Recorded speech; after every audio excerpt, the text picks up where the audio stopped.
Promouvoir l'Internet pour une meilleure répartition de ses avantages à travers la bonne gouvernance de l'Internet, c'est la démarche préconisée par V Digital Day ou la journée de l'Internet. Ba Traoré nous décortiquera cette journée. 75 femmes mères d'enfants multiples bénéficient de chèques. L'objectif est de permettre à ces femmes de mener des activités génératrices de revenus. À suivre les détails avec Bemba Sibi dans ce journal. Mesdames, Messieurs, bonjour et bienvenue aux informations. Bientôt 2 usines de filature au Mali, l'une à Bamako et l'autre à Koutchala. Le Mali et la Chine ont signé un protocole d'accord dans ce sens de ce projet gigantesque. Il en a été question hier avec le ministre de l'économie et des finances. Alucine Sanou était notre invité sur le plateau de 20h. Suivons un extrait de son entretien avec Ibrahima Traoré. Grâce à la volonté politique du président de la transition, nous avons engagé des discussions avec nos partenaires chinois, Exim Bank et la société Qingdao pour voir dans quelle mesure ils peuvent venir nous accompagner dans la mise en œuvre de notre vision, qui est une vision de rendre au Mali son indépendance économique, tout en sachant tous les avantages que nous allons tirer à partir de cette activité. D'ailleurs, cela ressort dans le discours à la nation du président du 22 septembre où il a annoncé la reprise en main de beaucoup de sociétés. Parce que comme on l'a vu, en 2020, le Mali était en récession de moins 1,2%. Donc beaucoup d'entreprises avaient des difficultés, que ce soit la Comatex, UMPP, OMH. Donc il fallait nécessairement relancer ces sociétés et ensuite voir la vision, comment toute la chaîne autour du coton puisse être développée. Donc non seulement cette filature va être quelque chose qui va développer beaucoup d'activités autour, mais également la Comatex et UMPP, tout ceci auront des impacts par rapport à cette filature. Le président a bien été clair, il faut que ce soit une société malienne. Et comme c'est la CMDT qui est dans le textile, la CMDT à laquelle participent donc tous les producteurs. Donc la CMDT détient 85% du capital de la société et la société chinoise Qingdao détient 15%. Et ces 15% ont été affectés à cette société justement parce qu'elle a l'expertise. Elle a une grande expertise en matière de filature dans le monde. Donc ils vont nous permettre de saisir l'occasion et de pouvoir travailler grâce à cette expertise. Donc la société chinoise à 15%, l'État du Mali à travers la Comatex à 85%. Le coût de l'investissement est de 354 millions de dollars en tenant compte de tous les investissements connexes, notamment dans le transport de l'électricité entre la centrale de Koutchala et l'emplacement de l'usine. C'est une société qui s'autofinance. On a rencontré Exim Bank avec laquelle on a échangé, qui est disposée à nous fournir les investissements nécessaires, les 354 millions de dollars nécessaires à un taux concessionnel sur 20 ans. Donc, dès que la production commence, la production suffit largement à rembourser les échéances. Et l'État a simplement donné sa garantie. Il y a déjà 5000 emplois directs. Et en matière de textile, il y a 10 fois plus d'emplois indirects. Donc, on va avoir 50 000 emplois indirects liés à cette usine. Donc, il y a une création d'emplois qui est directement sensible. La deuxième chose, c'est la création de valeur ajoutée. Donc, les 30% de la valeur ajoutée resteront ici et vont permettre à la CMDT d'investir. Le ministère de l'Urbanisme, de l'Habitat, des Domaines et de l'Aménagement du territoire et de la population, en partenariat avec l'ONG Habitat, tient un atelier de sensibilisation, de formation des parties prenantes. La session se tient à l'Institut national en santé publique en commune 2 du district de Bamako. Elle offre un cadre d'échange public et en visioconférence sur les relations ville-campagne et sur la mise en œuvre de la politique nationale de la ville à travers la première phase du programme de développement des villes, compte rendu signé Fademba Keïta.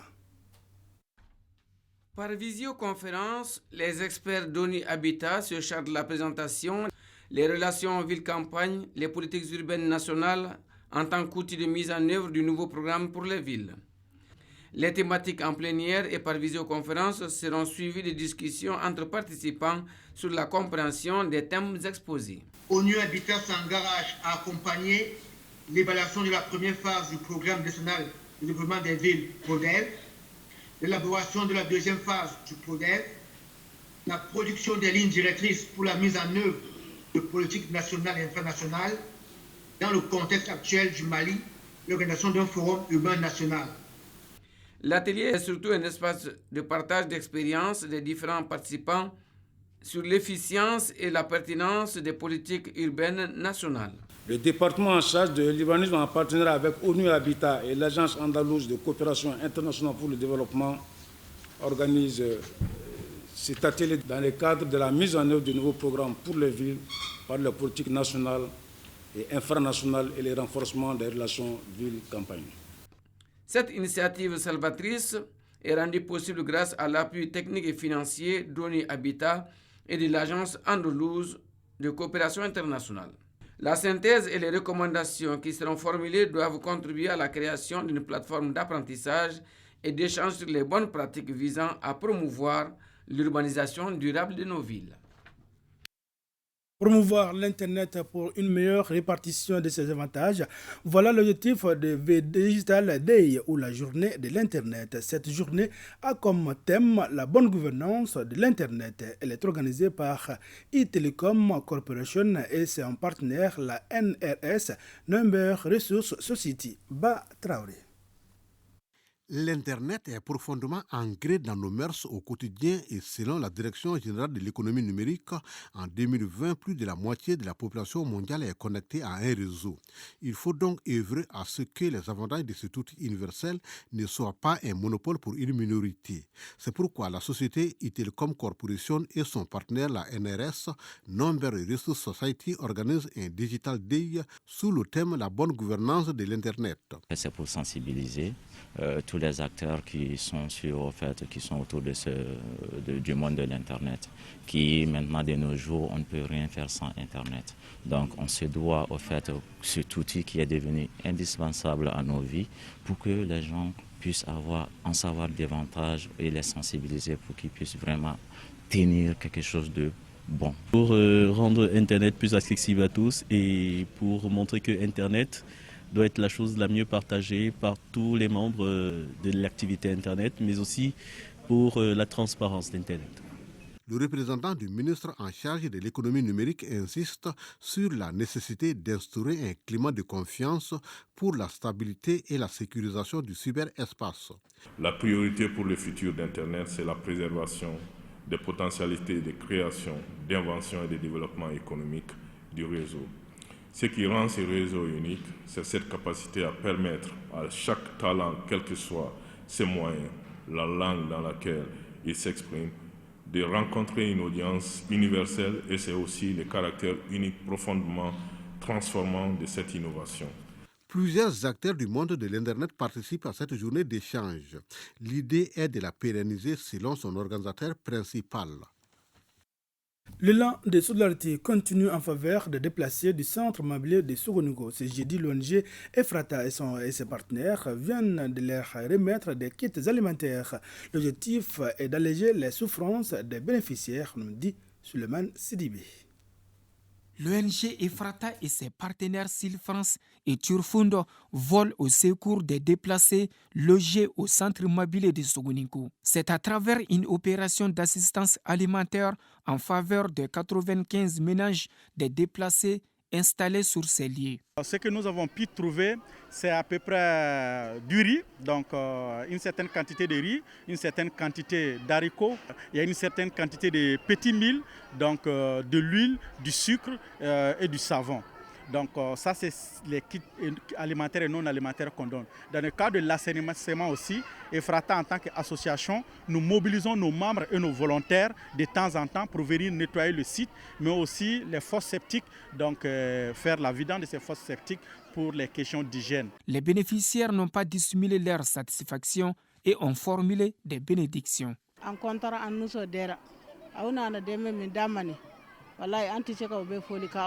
Nous sommes très contentes de recevoir ces kits alimentaires.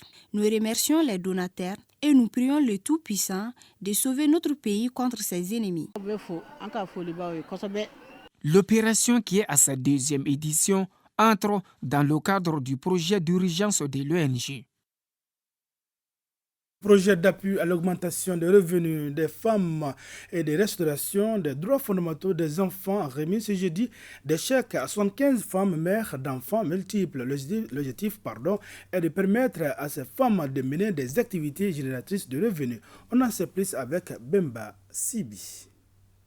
Remise de chèques à 75 femmes mères d'enfants multiples. Loin d'un geste de solidarité, c'est un appui à ces femmes pour leur permettre de mettre en place des activités génératrices de revenus et sortir de la mendicité avec les jumeaux. Cette aide de 5 000 francs CFA va nous permettre d'arrêter avec la mendicité, surtout en cette période de fraîcheur. Donc, j'invite les bénéficiaires à investir cet argent dans une activité génératrice de revenus. Cette action entre dans le cadre de la mise en œuvre du projet d'appui à l'augmentation des revenus des femmes et la restauration des droits fondamentaux des enfants porté par l'ONG Mali Health en collaboration avec le Fonds d'appui à l'autonomisation de la femme et l'épanouissement de l'enfant. Ce projet a pour but d'augmenter les revenus des femmes à travers l'entrepreneuriat féminin. Cet appui pour le développement des activités génératives de revenus des mères de grossesse multiples est la 2e phase de la même activité. Pour un montant total de 7 500 000 francs CFA. Il vise à atteindre l'objectif spécifique numéro 10 qui vise à appuyer et accompagner, conseiller 300 mères ayant contracté des grossesses multiples dans le renforcement ou le développement d'activités génératives de revenus individuels, dont 75 aujourd'hui. Cet appui vient soulager ces mères car les grossesses multiples impactent la vie psychologique, sociale et surtout économique des familles qui vivent dans des conditions précaires. Les initiateurs assurent qu'un suivi de l'utilisation de cet appui sera fait. La 2e édition de la retraite syndicale du Syndicat national des anciens fonctionnaires des collectivités territoriales a eu lieu lundi dernier à Bougouni. À l'issue de la rencontre, les membres ont élaboré un rapport de contribution à l'amélioration des programmes d'enseignement. La remise officielle du document aux autorités de la transition s'est tenue ce jeudi au centre de Liba. Le point avec Suleiman Sidibi.